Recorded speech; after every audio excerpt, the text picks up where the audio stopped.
जय हिंद। आपके अपने यूट्यूब चैनल फिजिक्स मस्ती में आपका स्वागत है। इसके पहले वीडियो में हमने निकट बिंदु और दूर बिंदु के बारे में बताया है। आपने उसे नहीं समझा है और नहीं देखा है तो डिस्क्रिप्शन में लिंक है, उसका जा करके देख लीजिए। हमने बताया था कि इसके आगे वाले वीडियो में यह कितने प्रकार के होते हैं और प्रत्येक के बारे में फाइंड आउट करेंगे। हमने इसके पहले वीडियो में यह भी बताया था कि दो से युक्त आंखें क्या है तथा यह कितने प्रकार की होती है। तो हम बताए थे 4 प्रकार की होती है। तो पहले प्रकार में हम आए हैं, यह है दृष्टि दोष, जिसे कहते हैं शॉर्ट साइटनेस या मायोपिया। यह शॉर्ट साइटनेस या मायोपिया क्या है? इस दोष को यानी दृष्टि दोष चिकित्सक भाषा में, डॉक्टरी वाले भाषा में मायोपिया के नाम से जाना जाता है। इसमें नज़दीक स्थित वस्तुओं को बड़ी आसानी से कोई भी व्यक्ति देख सकता है। मतलब जिसको यह दोष हुआ होगा वह बड़ी आसानी से जो है नज़दीक की वस्तुओं को देख पाता है और दूर की वस्तुओं को देखने में कठिनाइयाँ होती है। आखिर इस दोष के होने के कारण क्या है और इसके लक्षण की पहचान कैसे होगी कि भाई हमको जो है निकट दृष्टि दोष ये हो रही है? तो चलिए हम जानते हैं। इस दोष के होने के कारण अनेकों कारण हैं। हम जानते हैं कुछ महत्वपूर्ण कारण को। मानव नेत्र में जब यह दोष उत्पन्न होगा तो रेटिना की आँख की वक्रता त्रिज्या अधिक हो जाएगी या उसकी फोकस दूरी कम हो जाएगी। आँख की यानी देख लीजिए, आँख यह है, मान लीजिए कि 2.5 सेंटीमीटर का है। तो जब यह दोष होगा, अगर कोई वस्तु दिखाई देगा, यह क्या हो जाएगा? 2.2 सेंटीमीटर की हो जाएगी, यानी इसकी वक्रता त्रिज्या घट जाएगी। अब देखिए, मानव नेत्र में नेत्र गोलक का लंबा होना, मानव नेत्र में नेत्र गोलक ये जो है इसका लंबा होना, अर्थात रेटिना के बीच की दूरी, रेटिना के बीच की दूरी का होना, कम होना, इसका मुख्य कारण है। नेत्र गोलक का लंबा होना या रेटिना के बीच की दूरी कम होना इसके मुख्य कारण है। अब इसकी पहचान कैसे करेंगे कि भाई हमको कौन सा बीमारी हो? टाइफाइड होता है तो कौन लक्षण होता है भाई? तो ये निकट दृष्टि दोष है, तो इसके लक्षण क्या है, इसकी पहचान कैसे होगी? तो हम जानते हैं, यानी जिस नेत्र में जिस व्यक्ति को यह दोष होगा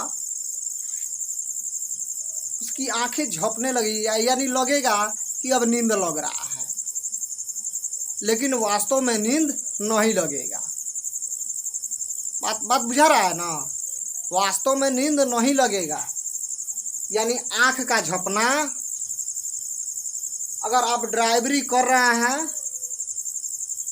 तो ड्राइवरिंग करने में परेशानी, यानी दूर की वस्तुएं नहीं दिखाई देगी, नज़दीक की ही वस्तुएं दिखाई देगी। तो इससे क्या होगा? एक्सीडेंट हो जाएगा।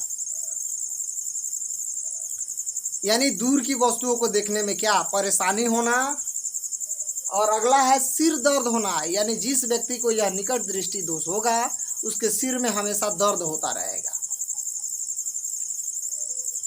आंख में पानी का आना, अगर आप में अगर यह दोष आएगा तो आंख में क्या आएगा?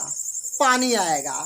अब सुनिए, यह तो है वयस्क व्यक्ति के लिए, यानी अगर कोई बड़े व्यक्ति में अगर यह रोग होता है तो ऐसे पहचाना जाता है। अगर मान लीजिए 5 साल या उससे कम के लड़का में अगर यह बीमारी होगा तो कैसे देखा जाएगा? यानी बच्चों के लिए, बच्चों के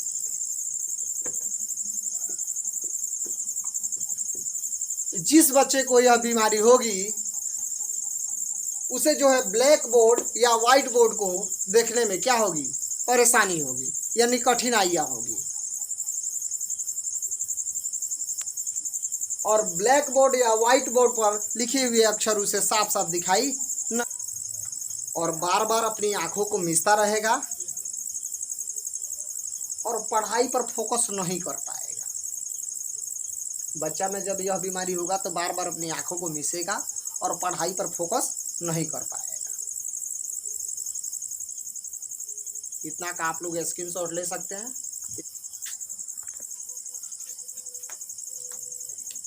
इसका रोकथाम संभव नहीं है, लेकिन इसकी गतिविधि को कम किया जा सकता है। गतिविधि को कम करने का सबसे पहला उपाय जो है, नियमित अंतरालों पर आंखों की जांच कराएं, पहला है। दूसरा है कि जिस व्यक्ति को डायबिटीज या उच्च रक्तचाप है, वे लोगों को भी समय समय पर अपनी आंखों की जांच करानी चाहिए। जो तीसरा उपाय है, किसी भी व्यक्ति को या कोई भी हो, अगर वह धूप में निकलता है तो पराबैंगनी किरणों से बचने के लिए जो है आँख में किसी भी प्रकार के चश्मे का उपयोग करें। जो चौथा है, अगर जिस व्यक्ति को यह बीमारी है, संदेह है कि हमको यह बीमारी होने वाला है, वे लोग क्या करें, भोजन में रंग बिरंगे सब्जियों मछलियों का क्या करें, फल फ्रूट का इस्तेमाल करें। इससे यह इस बीमारी से निजात नहीं मिलेगी, लेकिन यह बीमारी जो है बहुत धीमी गति से होगा, लेकिन होगा जरूर। अगर यह आपके नेत्र में आ गया है, प्रवेश कर लिया है, तो यह होगा जरूर, बहुत धीमी गति से हो या तेजी से हो। अगर ये सब काम करते हैं तो बहुत धीमी गति से ही होगा। अब हम जानते हैं इसके उपचार क्या है। तो इसके दो तरह से उपचार किए जा सकते हैं। जैसे हमारे सेंस में, ह्यूमन सेंस में दो तरह की सेंसें होती है, पॉजिटिव और निगेटिव, उसी तरह से इसमें दो तरह से क्या किया जाता है, इसके उपचार किए जा सकते हैं। एक तो है सर्जिकल टाइप है, एगो दूसरा है नॉन सर्जिकल टाइप। इस सर्जिकल टाइप और नॉन सर्जिकल टाइप क्या है, इसके बारे में हम जानते हैं। तो सर्जिकल टाइप वह विधि है जो चश्मे में जिसका उपयोग किया जाता है। सर्जिकल विधि के द्वारा अगर जिसको यह बीमारी है उसको क्या किया जाता है, उस व्यक्ति को जो है सर्जिकल विधि से उस बीमारी को दूर किया जाता है। यानी उस व्यक्ति को जांच किया जाता है और जितनी आवश्यकता होती है उतनी आवश्यकता की चश्मा बनाई जाती है। तो कितने तरह के चश्मे बनाए जाते हैं, किन लेंसों से बनाए जाते हैं, आप ध्यान से देख लीजिए। जो है सिंगल विजन के चश्मा बनते हैं। अगर किसी व्यक्ति के एक आंख में बीमारी होता है तो उसी आंख के साइड में क्या किया जाता है, लेंस लगाया जाता है और दूसरे साइड में जो है शो के लिए शीशा लगा दिया जाता है। थर्ड बाइफोकल लेंस, अगर जिसको दोनों बीमारी होती है उसमें लगता है। ट्राइफोकस, प्रोग्रेसिव मल्टी फोकल लेंस, यानी इतने प्रकार के लेंस का क्या किया जाता है, उपयोग किया जाता है सर्जिकल रूप में, ठीक है। और नॉन सर्जिकल में यह नॉन सर्जिकल जो है विधि है, यह डायरेक्ट किसी भी व्यक्ति या वस्तु के आँख के अंदर कार्य करता है। जैसे मान लीजिए कि मेरे आँख की जो है पूरी रोशनी खराब हो गई, तो इस रोशनी के ढांचे में क्या किया जाता है, आँख को बनाया जाता है। और ये दो प्रकार के होते हैं, एक मुलायम होता है और दूसरा कठोर होता है। अगर आपको वीडियो अच्छा लगा हो तो लाइक कीजिए, कमेंट कीजिए, शेयर कीजिए। धन्यवाद।